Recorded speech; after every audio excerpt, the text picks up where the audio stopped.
ನಮಸ್ಕಾರ ಕನ್ನಡ ಜನಶ್ರೀ ವೀಕ್ಷಕರೇ, ಈ ಪೂರ್ತಿ ವಿಡಿಯೋ ನೋಡಲು ಆಂಡ್ರಾಯ್ಡ್ ಆ್ಯಪಲ್ಲಿ ಕನ್ನಡ ಜನಶ್ರೀ ಎಂದು ಟೈಪ್ ಮಾಡಿ ಡೌನ್ಲೋಡ್ ಮಾಡಿಕೊಳ್ಳಿ.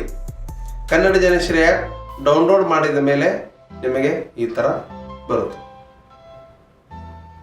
ಈ ಕನ್ನಡ ಜನಶ್ರೀ ಆ್ಯಪಲ್ಲಿ ನೀವು ಎಲ್ಲ ಪೂರ್ತಿ ವಿಡಿಯೋಗಳನ್ನು ನೋಡಬಹುದು. ಈ ನಮ್ಮ ಕ್ರೈಮ್ ಲೋಕದ ಕನ್ನಡಿಯ ಕ್ರೈಮ್ ಭರಿತ ಸುದ್ದಿಗಳನ್ನು ನೋಡಲು ಕನ್ನಡ ಜನಶ್ರೀ ಆ್ಯಪನ್ನು ಡೌನ್ಲೋಡ್ ಮಾಡಿ.